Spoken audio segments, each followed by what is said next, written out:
cnt.com, banca móvil o nuestras agencias. Banco Pichincha, en confianza. Cuando se trata de viajar en familia, todos se conectan. La hija es pilas y arma un chat, la abuelita los apoya con una llamada de larga distancia. Mamá es la coach y reserva el hotel por internet. Papá siempre descomplicado, consigue pasajes con sus datos móviles. La mejor jugada se hace en familia. Por eso CNT los lleva a Estados Unidos para apoyar a la tri. Si eres cliente CNT o contratas internet, plan móvil, telefonía fija, televisión o recargas, participas por pasajes más entradas. Ser CNT, ser ecuatoriano, sponsor oficial de la tri. Términos y condiciones en cnt.com.es. Fin de espacio promocional y publicitario. Usted escucha la revista de opinión Democracia.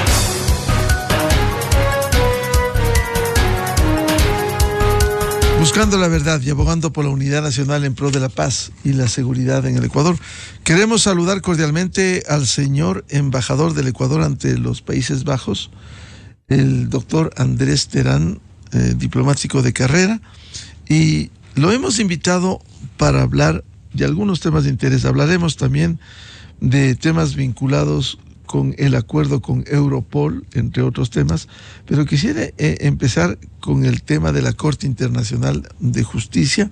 ¿Cuáles son los tiempos, la dinámica, luego de que hace 7 días el Ecuador respondió a México por la demanda y presentó una demanda contra ese país que tanto le ha mentido a la comunidad internacional con engaños respecto de los hechos ocurridos el 5 de abril en la sede diplomática de México en Quito? ¿Cómo podríamos resumir el proceso que se ventila en la Corte Internacional de Justicia? Doctor Andrés Terán, muy buen día. Buenos días, Miguel. Buenos días a toda la audiencia. Yo voy a tratar de hacer un resumen de lo que se viene, pero primero haciendo una diferencia. Primero tenemos el proceso entre que México demandó al Ecuador, y sobre ese proceso México solicitó medidas provisionales. Y sobre ese punto, sobre las medidas provisionales, el Ecuador con su equipo hizo una presentación en la Corte Internacional de Justicia.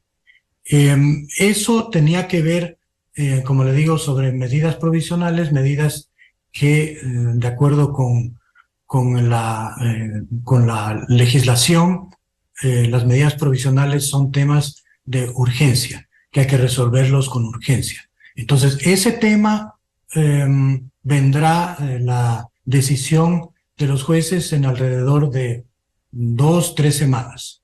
No hay tiempos fijados, no hay tiempos preestablecidos, pero la Corte debe decidir con cierta premura.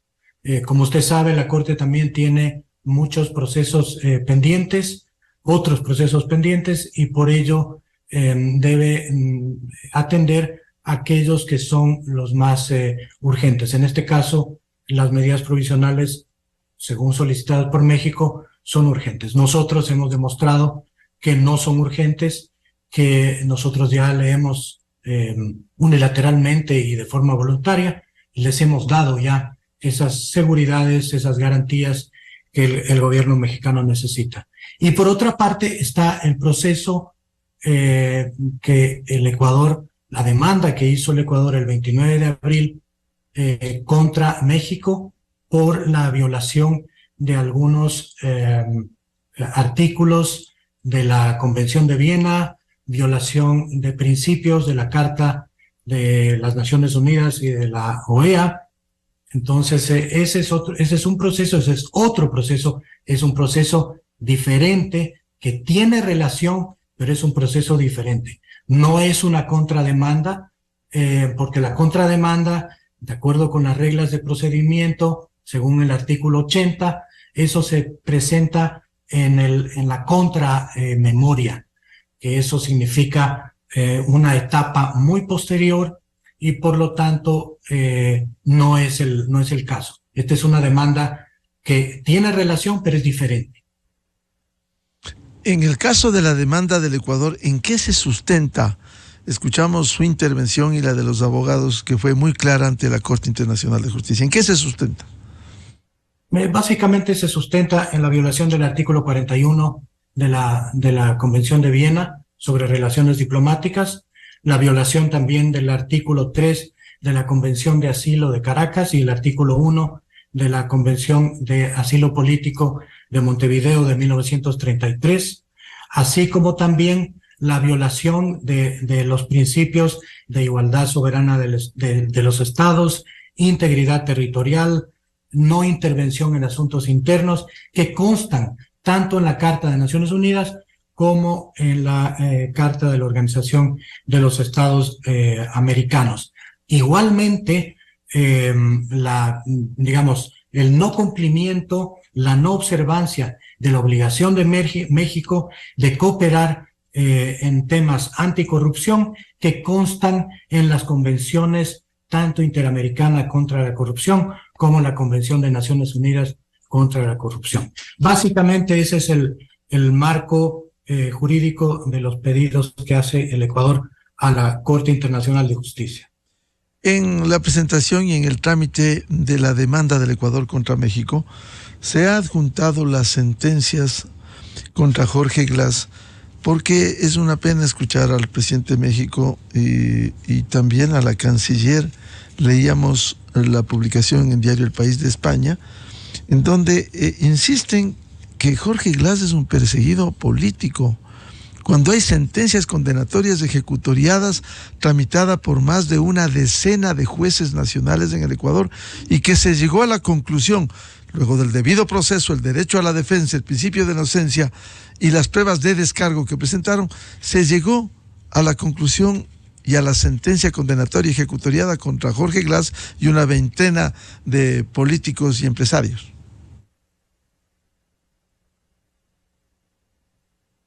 Sí, efectivamente, Miguel, eso es lo que hemos demostrado en la audiencia que tuvo lugar en la Corte.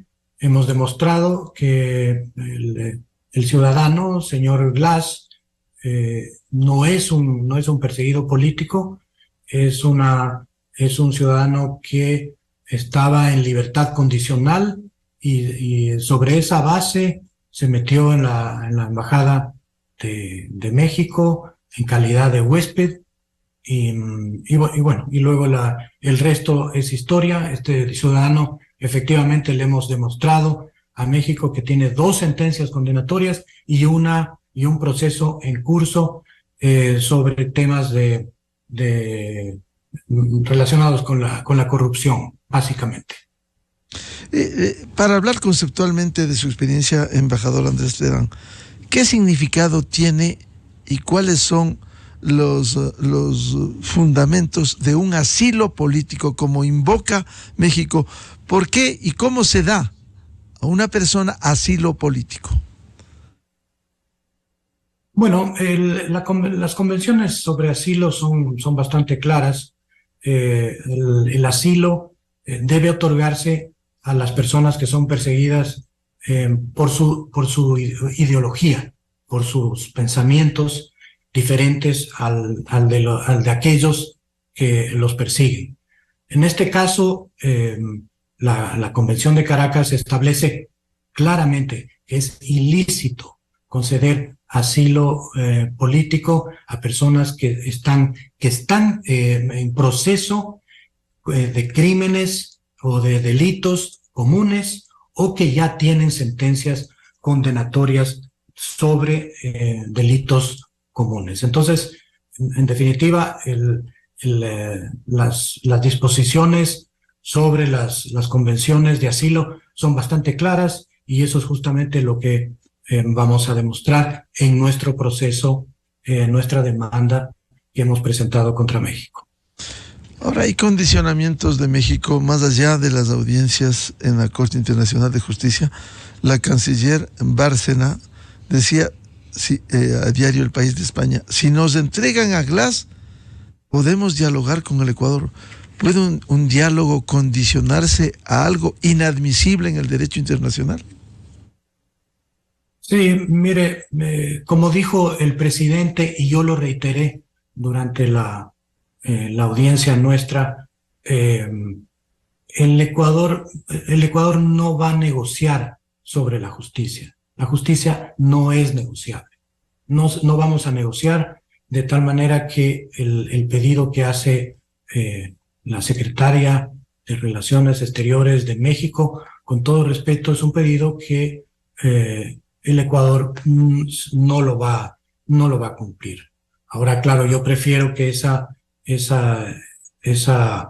respuesta la den las autoridades nacionales a la secretaria de Relaciones Exteriores de México. Pero esa es mi opinión. Doctor Terán, si bien no hay tiempos, como usted nos decía, ¿qué está haciendo este momento en estos casos de México y Ecuador la Corte Internacional de Justicia?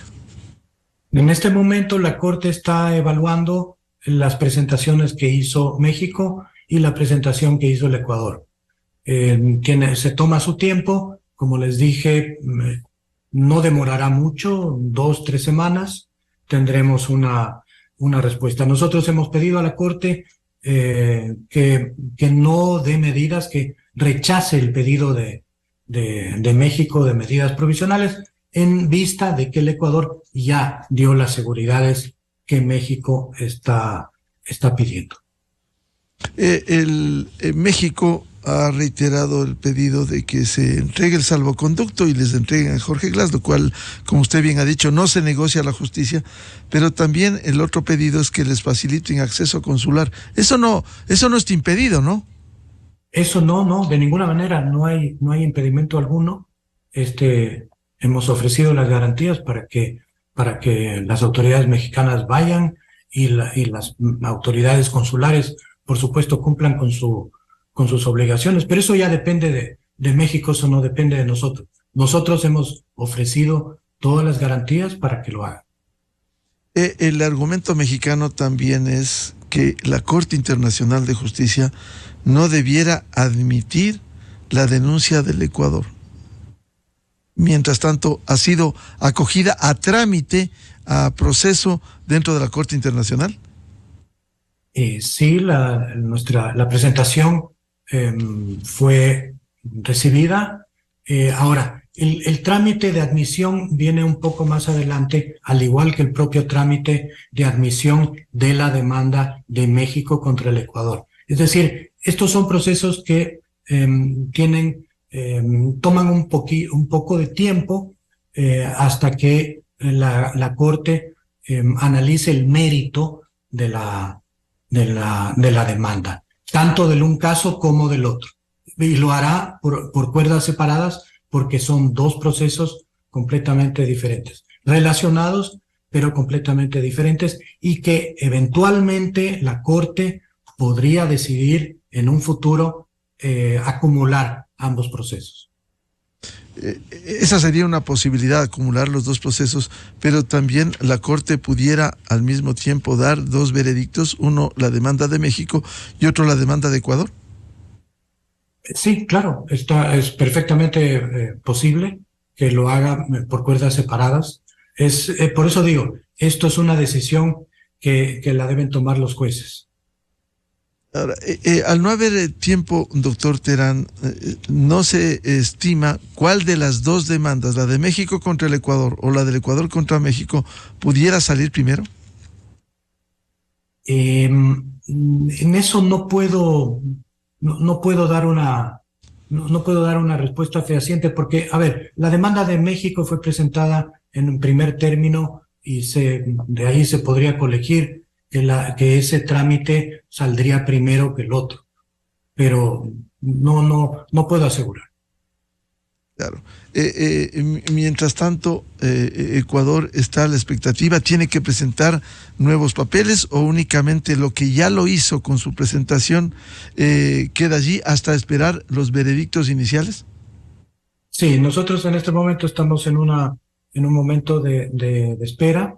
tenemos que ver cuál es la decisión de la Corte respecto de las medidas provisionales y eso ya va, digamos, a disparar el proceso hacia adelante, tanto el nuestro como el de ellos. Pero en este momento estamos a la espera.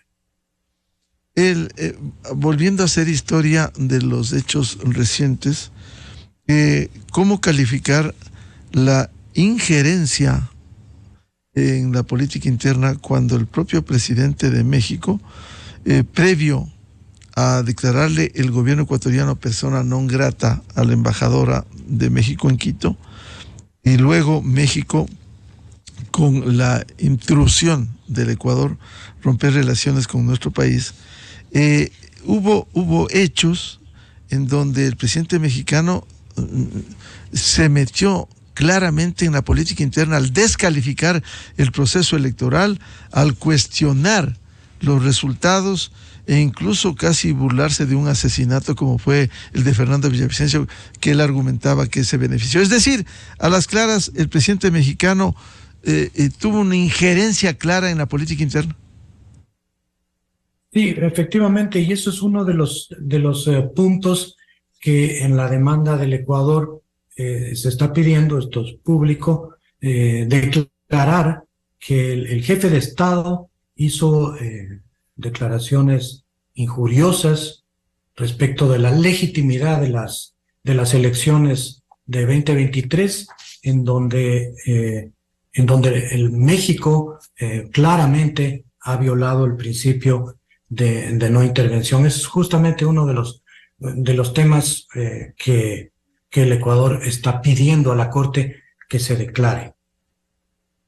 Claro, luego de estos hechos, la propia embajadora, y voy a leer textual lo que publica Diario El País de España, luego de esta opinión, al entrometerse en la política interna del presidente de México, dice la canciller: Ecuador se enojó y el jueves 4 de abril declaró a nuestra embajadora persona non grata.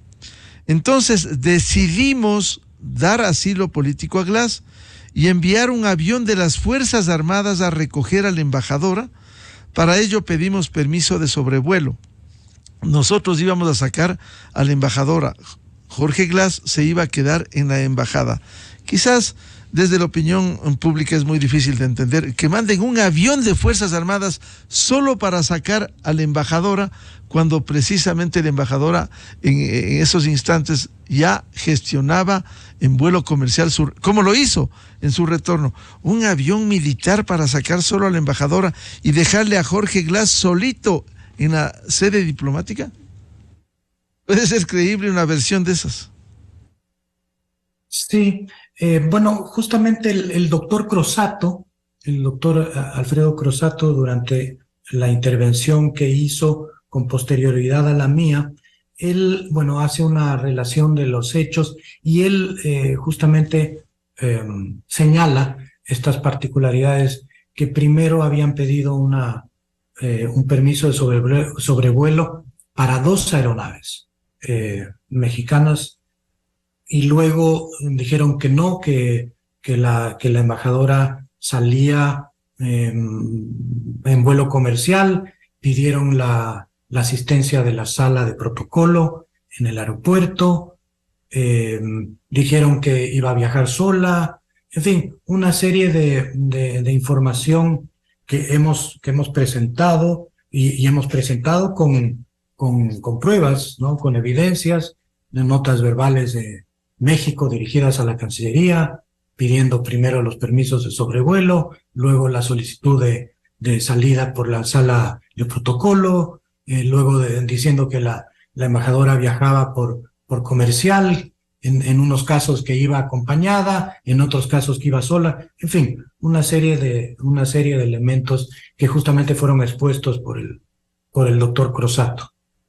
Sin perjuicio de seguir hablando, porque está en desarrollo los hechos de la Corte Internacional de Justicia, quisiera preguntarle sobre las tareas que cumple usted al frente de la embajada ante los Países Bajos, por ejemplo, la cooperación en la lucha contra la delincuencia, el acuerdo con Europol, acuerdo entre las aduanas y el mismo trabajo en los organismos internacionales.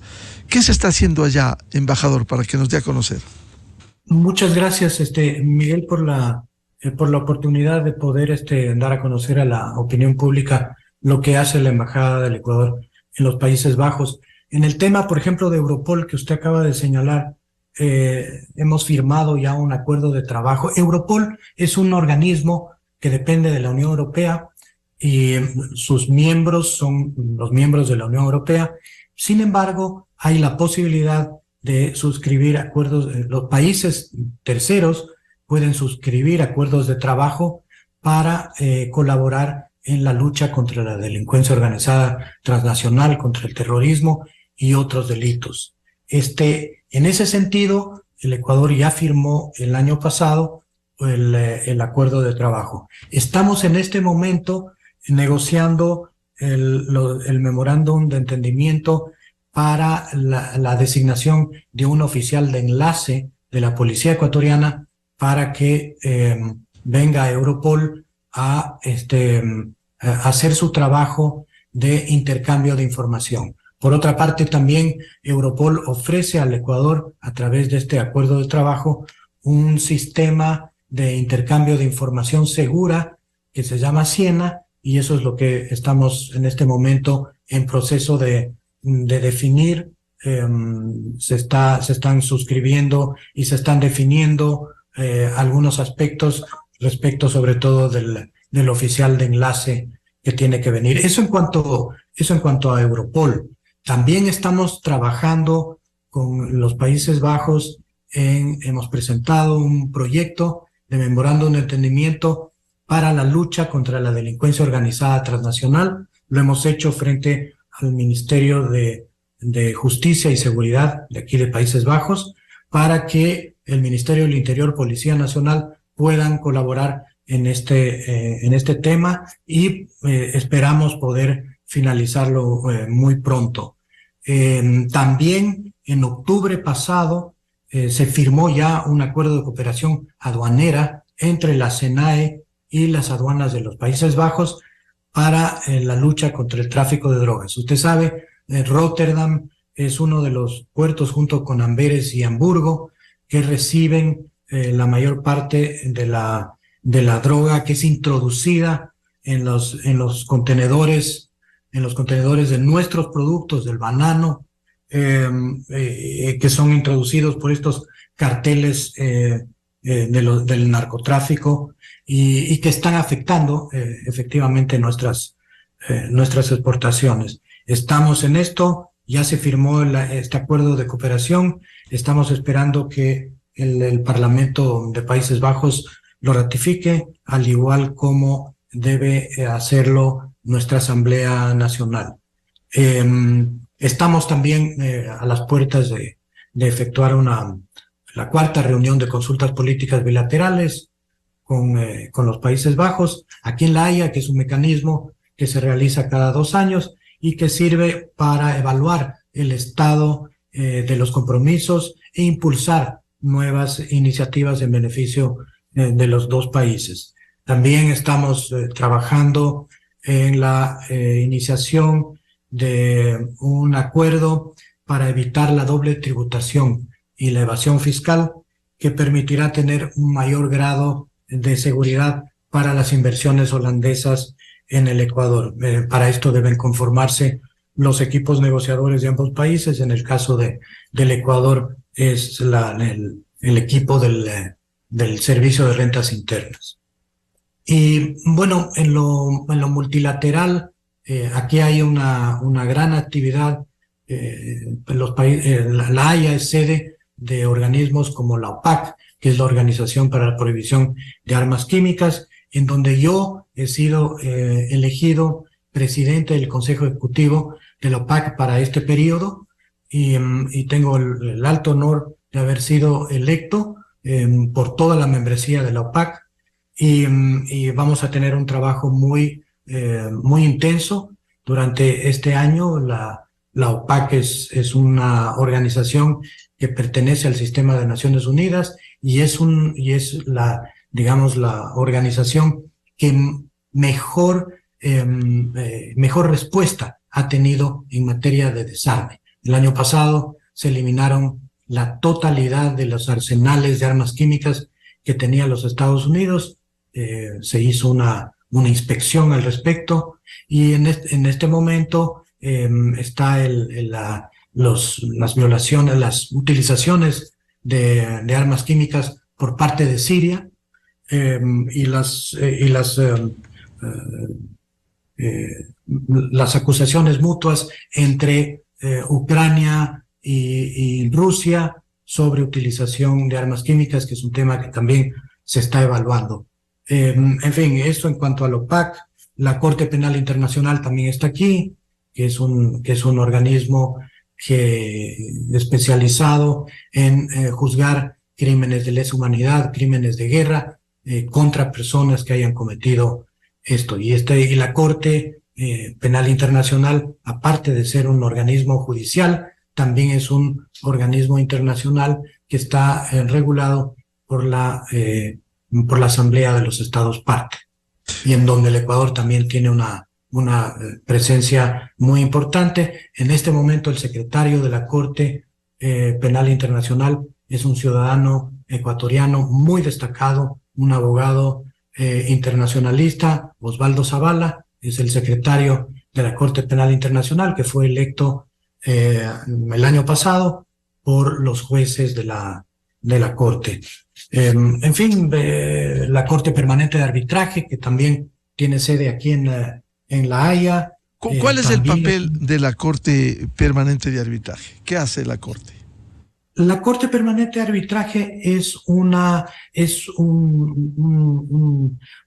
ente intergubernamental que tiene por objeto la solución pacífica de las controversias a través del arbitraje u otros medios de solución pacífica como la conciliación, la mediación. La Corte Permanente de Arbitraje es en sí la institución judicial más antigua del mundo. Está cumpliendo este año 125 años de existencia, desde el año 1899, que se convocó la primera conferencia de paz aquí en La Haya y se instituyó la Convención para la Solución Pacífica de las Controversias, esto en el año 1899.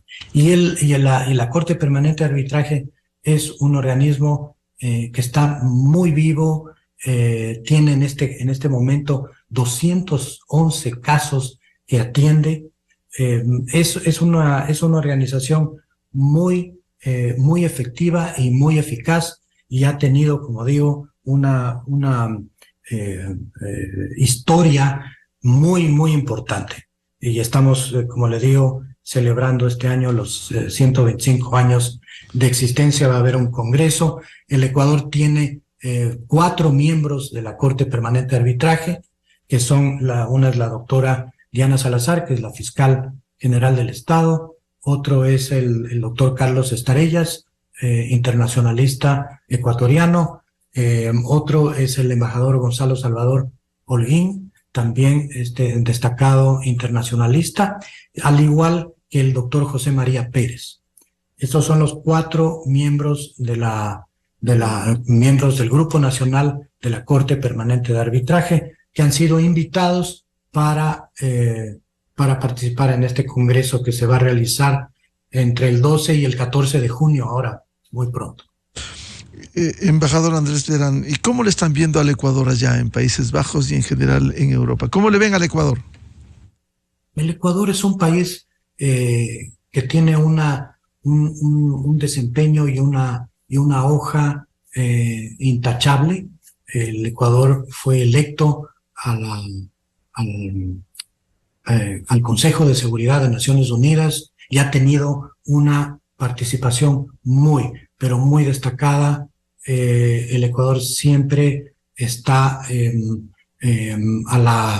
digamos, en primer lugar, proponiendo soluciones, proponiendo resoluciones, y eso le ha dado un nombre y una presencia al país muy grande. Y nosotros, los embajadores que estamos en el exterior, lo que hacemos justamente es apoyar esa imagen que tiene nuestro país, y eso es lo que nosotros hacemos todos los días desde nuestras funciones. Para concluir este diálogo, agradecer al señor embajador del Ecuador ante los Países Bajos, Andrés Terán. ¿Cuál debiera ser la expectativa? ¿Qué debemos esperar en el Ecuador en el caso de la demanda del Ecuador contra México y también la demanda de México contra el Ecuador? ¿Qué debiera esperarse? A ver, yo creo que, en primer lugar, yo quiero decir que tenemos que tener fe. Tenemos que tener fe que nuestra presentación ha tenido ha causado un interés especial en los jueces de la Corte. Mientras yo hablaba o mientras hablaban los colegas del equipo, yo veía las expresiones de los jueces de interés, de mucho interés, porque frente a la retórica de México, el Ecuador salió con presentando una información absolutamente clara, concisa y sobre todo apegada a la realidad.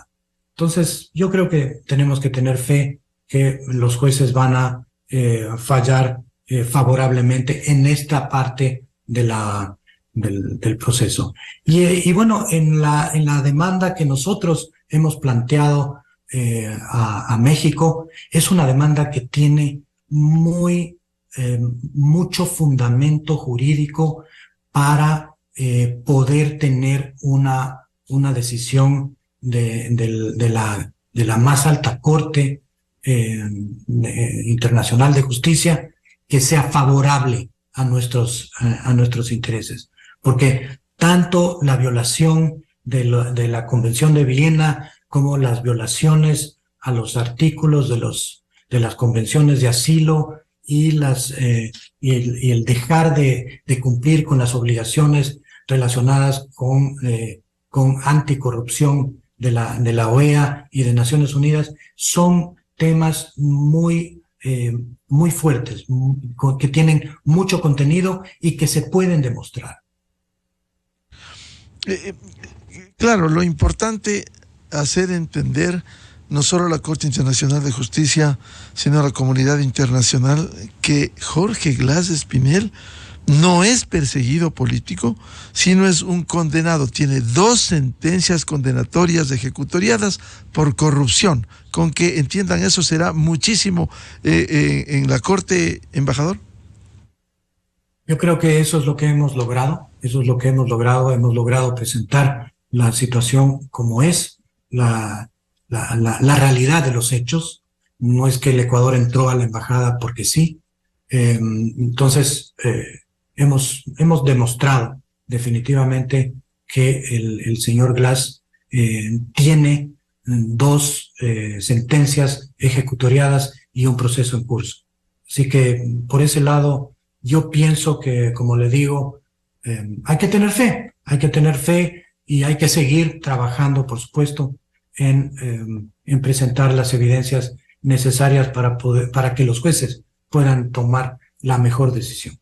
Además de entender, embajador Terán, que el Ecuador insistió por la vía diplomática que le entreguen a una persona que cometió delitos comunes, insistió, agotó las instancias ante México y México no daba respuestas concretas sobre eso. Así es, eso lo hemos demostrado, hemos demostrado con documentos, con copias de notas verbales y además todo hecho muy bien presentado, todo traducido para que los jueces tengan toda la información absolutamente a su alcance en los idiomas en que se litiga en la Corte Internacional de Justicia, que es inglés y francés. Un gran equipo de abogados también acompañó a la presentación de la delegación oficial a la que cabeza usted, empezando por el doctor Crosato.